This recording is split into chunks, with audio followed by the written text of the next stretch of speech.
Hi, I'm Maggie Weldon from Maggie's Crochet, and in this video I'm going to show you how to whip stitch. Whip stitch is done with a yarn needle and a long end that you leave or you add on to your crochet or knitting project, and you sew the stitches together. So I'm going to show you how to do that in the video. And the reason why I did this video is because it supports this pattern and it'll support many other patterns that you will do. So what I like to do with a new design, which is this design is available at maggiescrochet.com and at our Etsy store, is I love to create support videos. So for this one, I did the whip stitching. I also did a video on cluster stitches, and I did one on steam pressing, and then I have another one on joining with a double crochet that applies to this design. So I want to thank you so much for watching, and let's get started. In this video, I'm going to show you how to sew sides together using a whip stitch. And typically it's done using just the back loop of each stitch and sewing them together to the back loop of the adjacent square or hexagon. In this case, it's a hexagon, and only using the back loops. But you can also, when you whip stitch, you could go through both loops. But in this demonstration, I'm going to show you just the back loops, and I'm going to match every stitch to the corresponding stitch on the other motif. So here I have a chain 2 in the corner. I'll be joining both of those chains, and I'll be joining the double crochets with their back loops, and then there's chain 2s here, another group of 4 double crochets, then there's a chain 2 right here, 4 doubles, chain 2, 4 doubles, and then I'll be joining both chains of this corner, chain 2 space, and then I will be finishing off. So to get started, I also do this. Some people work it from the front, and I find it much easier to put the right sides together like this, fold it together, and work from the wrong side like this. And you'll just be matching all those stitches up like that. So if it might help if you want to pin this together, like put pins out here so you keep it, together. But I'm gonna start with a yarn needle and an 18-inch piece of yarn. I'm gonna fold that over the needle, and I'll go over these needles what they are at the end of the video. So I'm gonna fold this over the eye of the needle, and I'll pinch it, and then I'll turn the needle sideways and push the pinch up through the eye of the needle like that, and then pull that through. Then I'm gonna start on this side. So the first 2 loops I wanna go through, the back loops here. I'm going to start right here. So I'm going to start my yarn back here, my needle back here, and I'm going to move the yarn towards where I want it to come out for the start. So I want it to be just like this, and then I'm going to pull this through until that end is almost out like this. And then I'm going to go into that chain, the back loop of that first chain that I'm going to join to the other side, and then I'm going to pick up the chain, the back loop of the corresponding chain on the other hexagon, and then I'm going to go through those 2. I don't want to pull too hard because this end is still not real secure yet.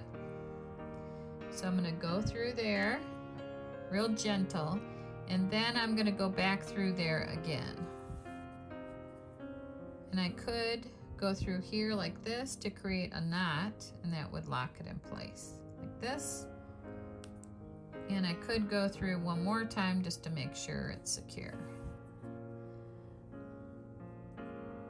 These hexagons are coming off of a design that's scrap colors. So the joining color we used is white, but typically you'll have the main color be all the same on the outer rounds, and then I would recommend using like in this case it would be the green, to join it, and then you won't see any of this of these ends like this. So the next one I want to join is the back loop of the next chain of that same corner, and then over here on the other side is the back loop here. So you just go through it once now, like that. Now I'm going to work across the 4 double crochet group right here, and I'm going to go in the back loop of the first double right there and the back loop on the other side. You want to make sure, actually I didn't have the right loop. I was trying to go in that loop and I was skipping this loop right here. So you don't want to skip anything. And then I'm going to go in the next one. And the next one. And then this one. Okay. And right about this point, I'm about an inch in, a little over an inch. I'm going to pull this to snug up the stitches a little bit. Now I'm going to work across the chain 2. So I'm going to go just in the back loop and then the back loop on the other side.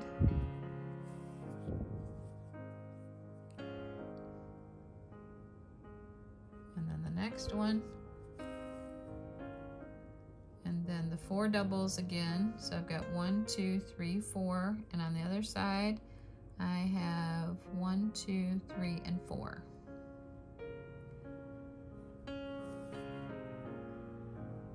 And when I get done with that group, I'm gonna pull on the strand a little bit again.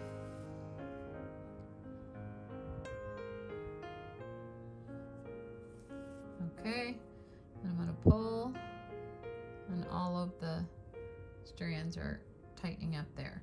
So on the other side, I'll show you what this is looking like. It looks just like that. And because I only went in the back loop, it creates, the front loops are creating this nice little ridge here. And it goes, it coordinates well with this pattern because we have the back ridge of these patterns, like the back loop is part of the pattern, so this fits in. It's a nice finish for this. So now I'll finish joining these. I'm working across a chain 2 space again, so I'm going to go in the loops like that. I'll just speed this up a little bit and show you the corner.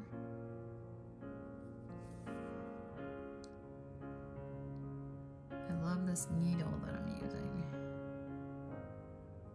See, I already went, sometimes it gets confusing. I already went, you can go on the other side and count. I got 2 left over here. So I was confused on whether I went in this one or not, but I did, it's right here. So I'm gonna go here and here.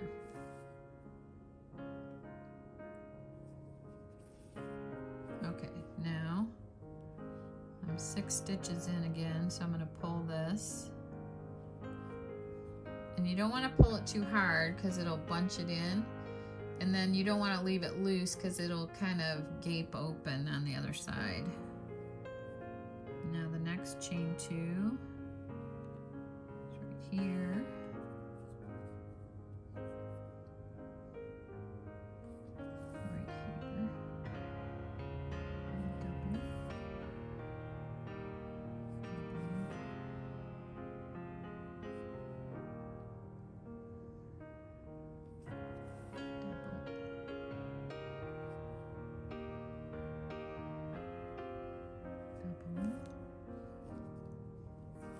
Okay, now I'm going to tighten this up. That. Now I'm back to the opposite corner. I go in that chain.